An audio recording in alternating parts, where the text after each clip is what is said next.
Hey there, I'm Sarah Zarella, a portrait and wedding photographer and your host for Wedding Secrets Unveiled. This is a podcast where we cut through the complexity of wedding planning, leaving you with everything you need to know directly from the industry experts. If you want to simplify your wedding planning while having fun, of course, you came to the right place.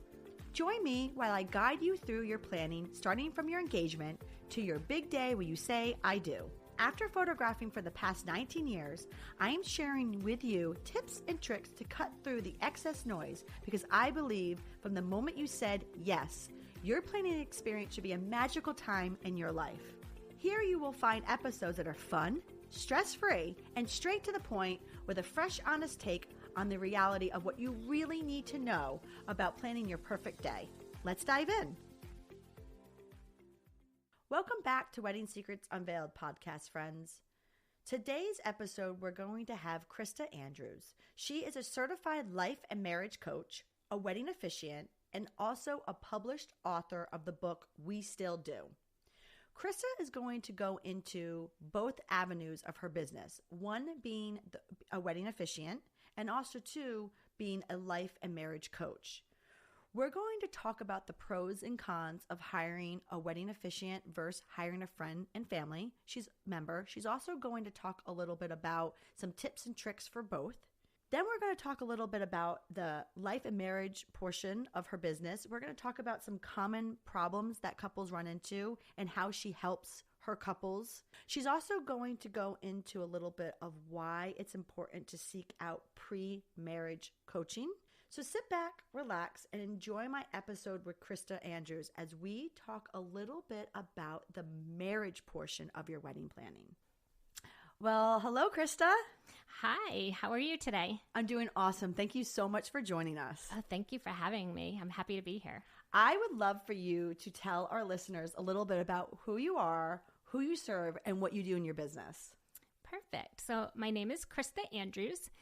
I'm a wedding officiant, a marriage coach, and the author of the book We Still Do. I've been a marriage coach for about 4 years. Prior to that, I became a wedding officiant quite by accident. My niece asked me to officiate her wedding, and I looked into it. It wasn't very hard to do, so I officiated my first wedding. And from there, I got 3 other couples being like, that was beautiful. You made me laugh. You made me cry. Can you officiate my wedding? So that's really where my business started, was about 5 years ago when I officiated that first wedding. Then I quickly came to find out that couples getting married needed some marriage coaching. So my husband and I, we've been married for over 25 years. We have 4 children together. So we bring a wealth of knowledge to these couples getting married. So the two of us created the course for premarital coaching, and we actually do it together. And the couples really, really love it because it's not just like some woman coming at them telling them like, oh, this is what your marriage should be and what your marriage should look like. We're like a real life couple that has been living this for a very long time. So we've seen the bad, the good, the ugly, and even in our own relationship. So we bring a really big wealth of knowledge to these couples that are newly getting married. Then after that, I quickly realized that people do, after they've been married for a little bit, that they need... they hit some bumps in the road. So I also created a course. I mostly work with women because they're the ones that usually tend to reach out first. So I have a course for women that are struggling in their marriages. Of course, I can work with men as well, but like I said, women are the ones that tend to reach out first. So I can work with them during any types of troubles that they may encounter during their marriage. That's really interesting because it sounds like it was like a calling, like it came to you, right? You started with officiant and then that's it. It just led into this wonderful entrepreneurship that you have with you and your husband. Yes, absolutely. Because I was in the medical field for many, many, many years. And you can get burnt out being in the medical field. So it was just like by accident that I fell into all of this. And then one thing led to another, and then the course. And now I just released my first book this past June. So I'm a published author of the book We Still Do. And that's helped a lot of couples and have me to have the ability to reach a larger audience than just the surrounding area where I live. And it's beautiful because I've had people from even other countries reach out to me and say, oh, this book was wonderful. If only I had it sooner.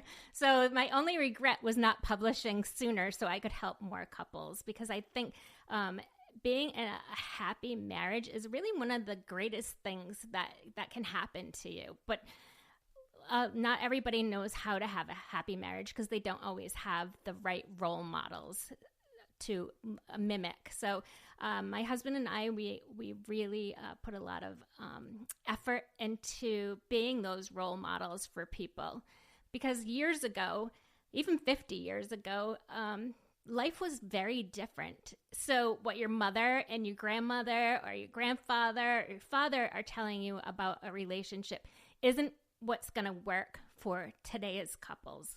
So we really try to educate our couples so they can not only get married, but stay happily married forever, forever after. I am so excited to dive into this show with you because for the listeners, we heard you, and here she is, because I know a lot of you wrote in and was asking for a relationship coach. So here's Christa. And so I think what we're going to do today is we'll divide the show up in two parts. I think what we should do is talk a little bit about Wedding Officiant and, all the tips and the tricks and the unveiling of what you can give to our listeners for that. And then after our break, maybe we should talk a little bit about your relationship coaching. That sounds wonderful to me. Awesome. All right, so let's just dive right in. Okay. So with that said, let's talk a little bit about choosing a wedding officiant. Okay, yeah. So you're going to want to know your date, time, and location before you reach out to your wedding officiant, because it's really not serving your best time if you don't know any of those three things. So you really want to get that venue, that date, time, location. Then find out if your marriage officiant is available on that date. You also will want to talk to your wedding officiant about the type of ceremony that you want. Are you going to want a religious ceremony? Are you going to want to have humor in your ceremony? So really start to think about what you want and how you want that your ceremony to go. You'll also want to ask their fees to make sure that that's in your budget, so you can move forward and possibly hire that particular wedding officiant. Another question you might want to ask them is, do they charge for travel? And if so, how much? And because some people may want a destination wedding, and you're going to need to know the costs associated with all of that. So really ask about that travel charge as well. So that is all great advice for those who are looking for officiant. But how about for the people who want someone to perform their ceremony that's in their family or their friend? Basically how you started. Basically, yes, that is exactly how I started. And I think you can have a beautiful ceremony if you have a family member or friend officiate your wedding, because they know you best, so they can get in there and tell stories about you and things like that. So when you are going to have a family member or friend officiate the wedding, you're going to want to make sure that they contact the court or the clerk's office to find out if they're legally able to perform that marriage, because you want your marriage to be legal. So are you saying that there's some states or areas that won't allow people who are not like Absolutely. Oh. Yes. Yeah. So, and it's interesting because different states, different counties, they all have their own rules. So you want to contact the either the court system or the clerk's office in the town that the couple's getting married, to make sure that your family member or friend can actually do that for you. Another thing that you're going to want to do is make sure that they know how to fill out that marriage license afterwards, and make sure that they know how to file that license afterwards too, because being a wedding officiant and performing a marriage has the legal aspects to it. So you want to make sure that you're able to do all of that if you're just a family member or friend. Some people will hire a wedding officiant just to perform the legal part of the ceremony, and then the family member or friend can just perform the ceremony, and it's already legal, so they don't have to worry about putting certain parts into that ceremony to make sure that it is legal. So another option. That's a great workaround, I would think, then, for what your first point was, which is make sure that they can perform it. Because if they can't, maybe that's a great avenue to still allow that family member or friend to officiate. Yes. Yes, absolutely. Another thing that you can do if you want a family member or friend to do this is to hire a wedding officiant to be at your rehearsal, because they can orchestrate exactly like what you're going to do during the ceremony, and they can even assist you on showing you where to sign these documents and assist you on how to file them afterwards. So even though the wedding officiant might not perform the ceremony, they're great to have around, especially during a rehearsal, because if you're just doing this as a family member or friend, you don't have, all that experience behind you. So it's great to just have them and do that walkthrough like the day before, so then everybody feels comfortable. And I love that tip.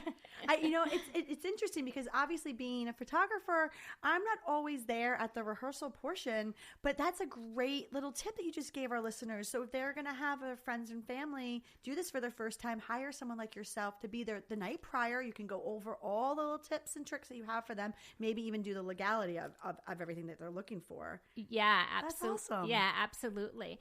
And then lastly, I always say a family member or friend is going to do your ceremony for you. Make sure that they share the script with you. I've seen some horror stories where, yes, one in particular story, a sibling did the marriage for this particular couple, and the sibling bashed their sister.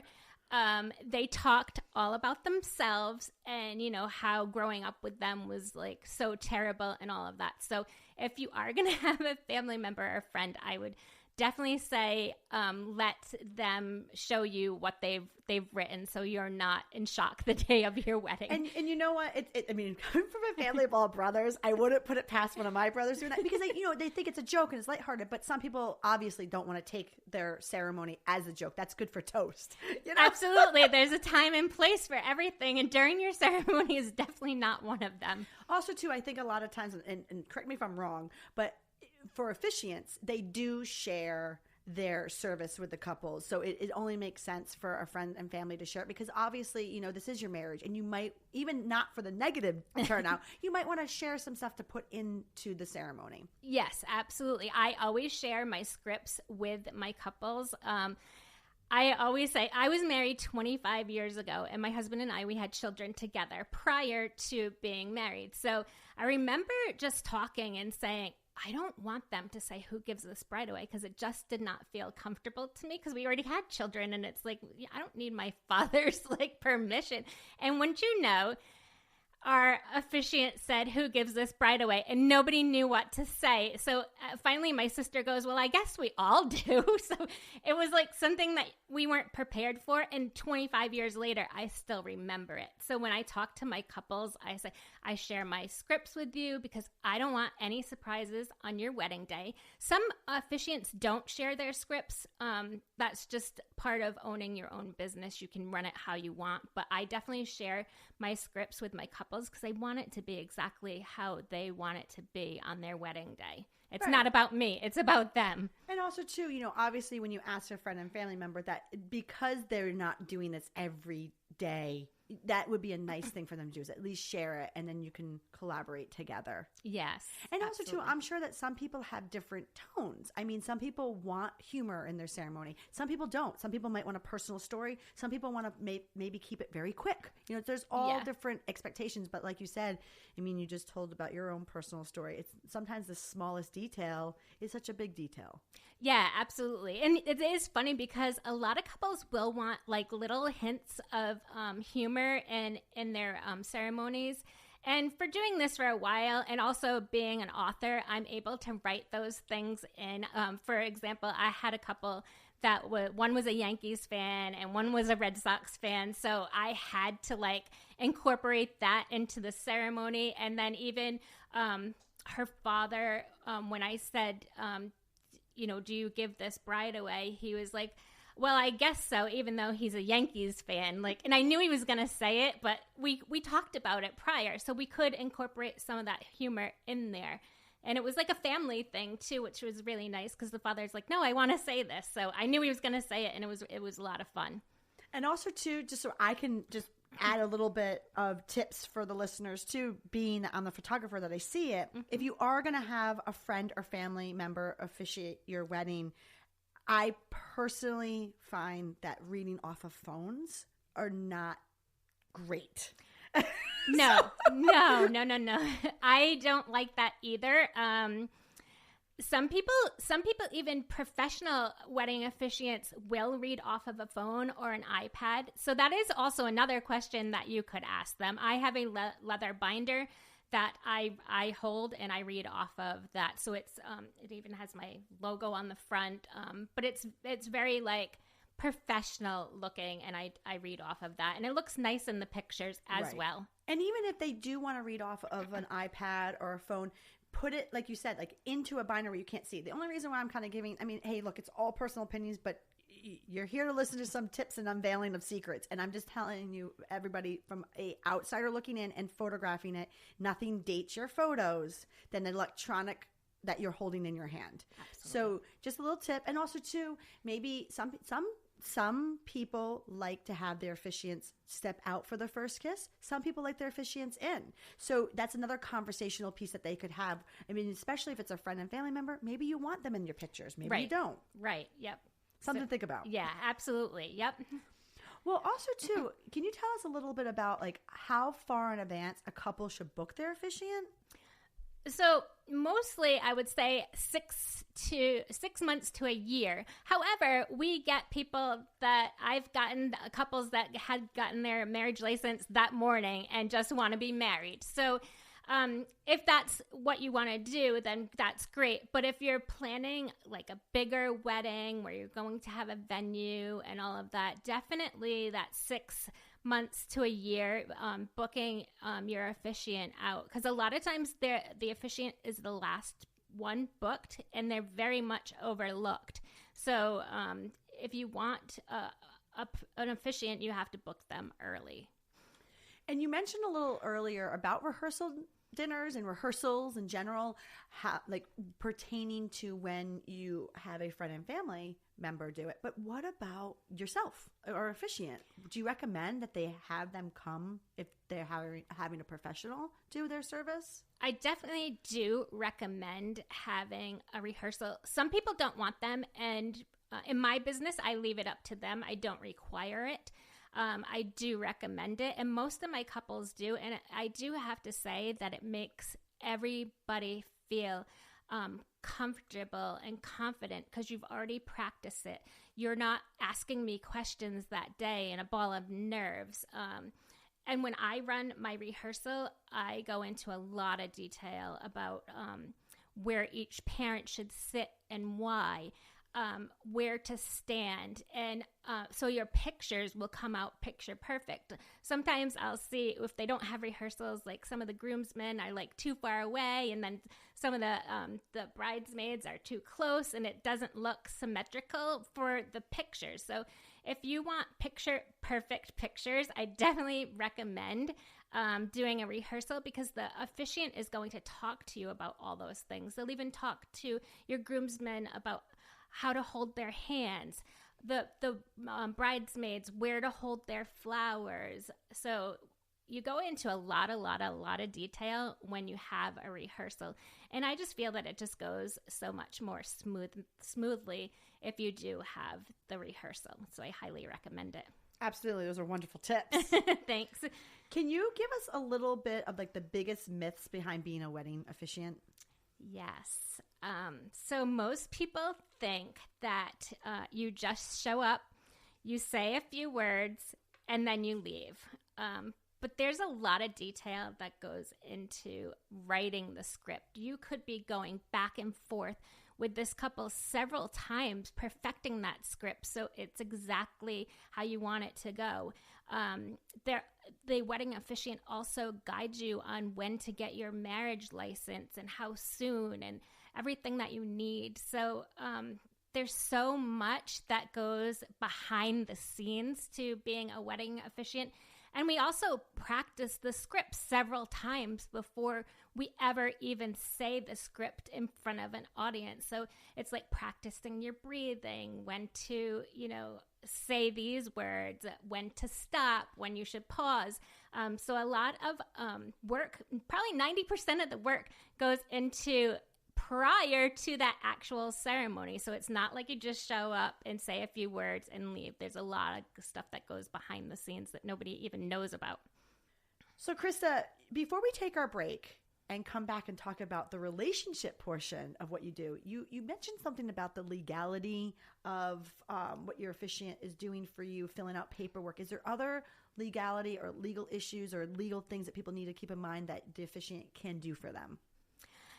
Yes. So I can't stress enough how much pressure is put on the wedding officiant to officiate and make your marriage legal, because that's why you're here. That's why you came together to get married, is to be legally married.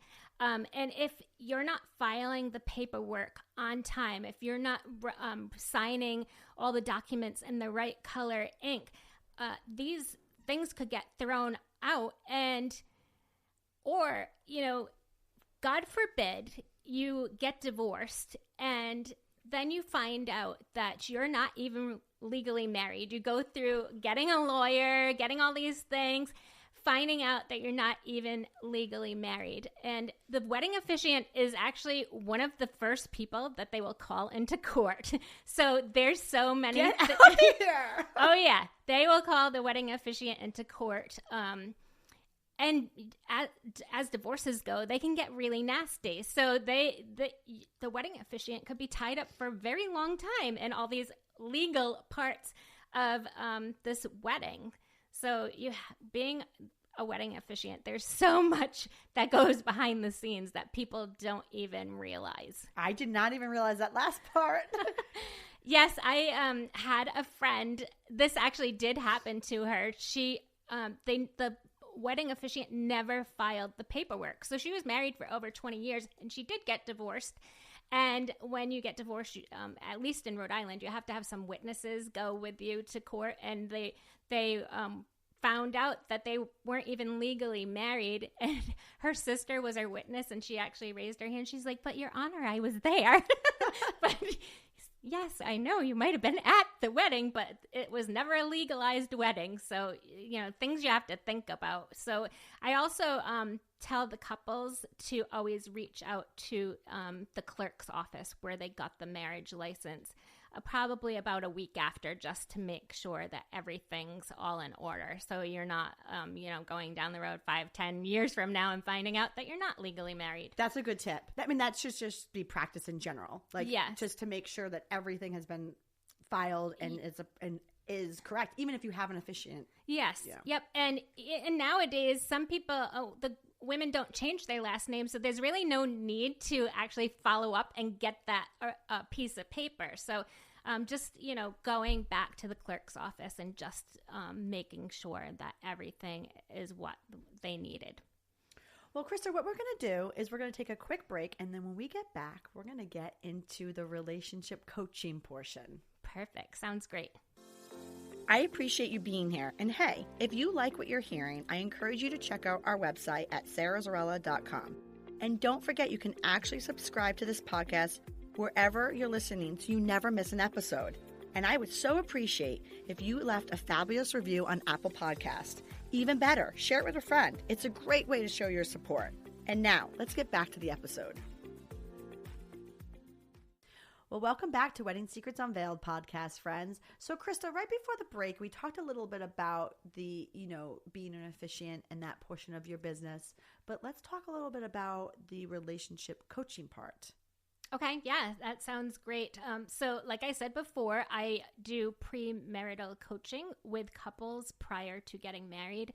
And then mostly I do work with women that are struggling in marriages if they hit any bumps in the roads. I didn't just want to be a wedding officiant. I wanted to be a guide for this couple. I didn't want to just marry people. So I wanted to, coach them before, do their wedding, and then be of service afterwards, because we all know that being in a relationship is not always easy. So I just wanted to have a well-rounded business to support my couples. Do you find that a lot of couples, what's the pros and the cons of doing premarital, not counseling, coaching? So one of the biggest things that I find is couples have a lot of expectations for what their marriage is going to look like after they've been married. A lot of couples say, oh, well, she's just going to do this after she gets married, or he's just going to do that after we get married. I talk to my couples a lot about when I first got married. We were very young, and I expected that my husband every Saturday was going to mow the lawn and take care of the pool, because that's what my father did and that's what my brothers did. So I had an expectation going into marriage that was going to happen. However, I did not even express that expectation with my husband. So I was already disappointed before we started. So I think a lot of couples, it might not be that scenario, but it's something. So doing the premarital coaching, especially with myself and my husband, we kind of dig into those things with those couples. So they're not getting unmet expectations after they're married, because the first year is really, really tough and it's adjustment period to being married. So we talk a lot about that. We prepare them for what their first few days, weeks, months, that first year is going to look like, and how they can avoid some of the things by just knowing that they're there. Do you find that there's a common problem that couples encounter with their expectations I know that there's probably, everybody's different, but do you find a common one?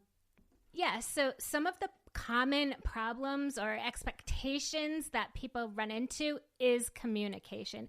I think that's one of the biggest problems, that couples do not communicate with each other. And it's not their fault. They just kind of don't know how to communicate with their partner, because everybody is different. Some people, when they're communicating, they're externally talking and processing things, where the other couple may be oh, well, they're talking about that, so I should be right there trying to solve all these problems while they're talking about it. And then that just leads into arguments and really unmet expectations. Also, when you're processing your thoughts, some people do it differently. So if you know and can understand how your partner communicates, how they process thoughts, really get into who they are. And then you can appreciate why they're acting the way they do, or trying to say what they're trying to communicate to you. So, Christa, is there any key points that you go over with your couples during their pre-marriage coaching to help them in their journey of their marriage? Yes, absolutely. I teach my couples the 3 elements of marriage, and I also write about it in the book as well. But basically what that is, it's yourself as a person. Are your needs being met? Are you able to be yourself in this marriage? Then it's also your partner. are they able to still be themselves in their marriage? And then the third element is the us or the we in your marriage. So if you're going through a hard time or not communicating properly, or even if there's external factors such as in-laws that kind of come into your marriage and you're talking about it or arguing about it, or there's a bump in the road with that, I always say, well, are you incorporating the three elements of marriage? Are you allowing yourself to be you and your beliefs? Are you allowing your spouse to do the same? And then are you also considering the we or the us? And if you consider all three of those elements in any problem that you face during your marriage, it's going to help you so much. So you talked about in-laws. Do you find that in-laws can be a common problem for your couples? Absolutely. I think almost 100% of my couples have an in-law issue at some point during their marriage. It could even happen as early as the wedding planning, because I see that so often. Or it could be after you have children.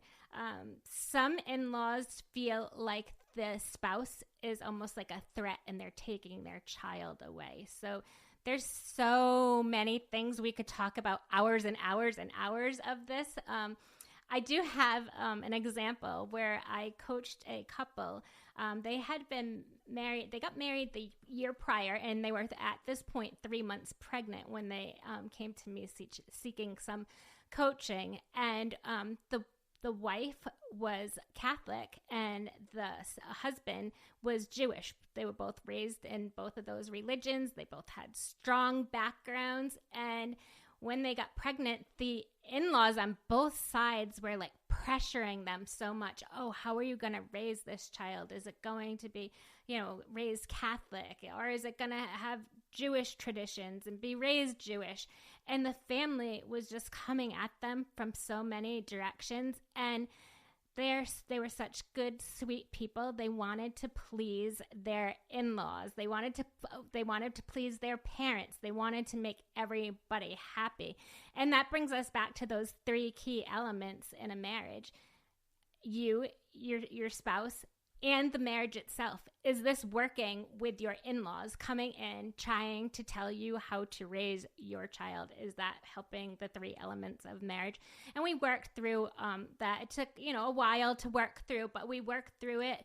And they realized that they weren't staying true to those three key elements. So that was super helpful for them. And they did end up having a little baby boy, and they decided to raise him both religions, so he would know where both of his families came from and what religions they practice. So I think that's a beautiful thing to come of all of that. I love it. Thank you. I do too. And I think it's so important I love those three key elements that you keep going back with.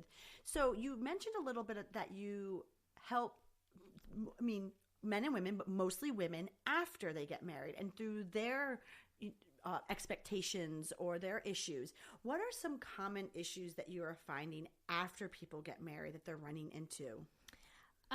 Actually, one of the biggest ones, and it might be kind of a shock to people, but after you start having children, your marriage is, don't get me wrong. I have 4 children. I love them dearly.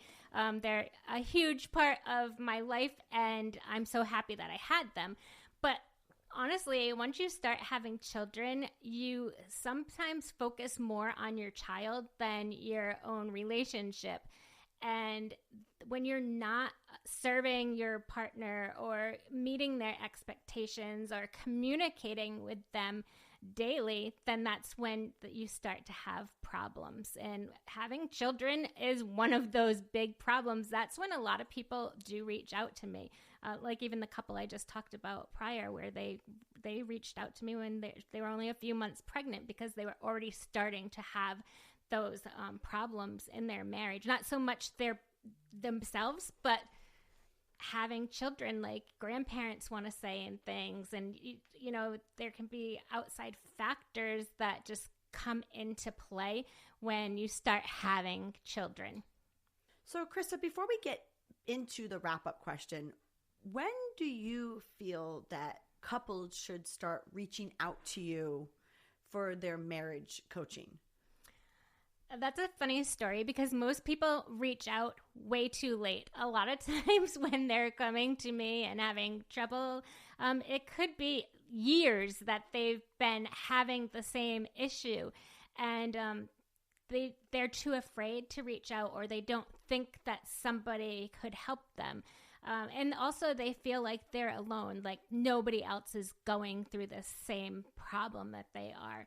So I think just reaching out and, asking questions, how could you help me and what can you do for me? I know for myself, I do 1 hour of free coaching to even see if we're a good fit and if I could actually help the couple. So you can get a real good feel for what's going on in there. I don't know how other marriage or relationship coaches go about that, but I think just definitely reaching out. And if you don't find the right one the first time, keep reaching out, because your marriage is worth it. You married that person for a reason. And just because you're having some trouble right now doesn't mean that you can't get a third person with a bird's eye view looking on your marriage and helping you with all of that. So my advice I'd say reach out as soon as you think you're having trouble. Don't wait years like some people do, because life's too short to, be miserable and not have a beautiful relationship or marriage. For our wrap-up question, what are some key points that you would give our listeners regarding relationship coaching to make sure that they are setting themselves up for marriage success? Great question. So my first piece of advice would be to seek out a marriage coach or even a marriage counselor who has a great marriage themselves. Don't take marriage advice from somebody who's not in a good relationship. You want somebody who walks this road every day, who's going through all this and models a great relationship. So surround yourself with people that have a great marriage, so you will have those great role models just in place for you. And if you don't have them personally, then seek them out professionally. I love it. Thank you. Well, thank you so much for joining me at this week's episode of Wedding Secrets Unveiled.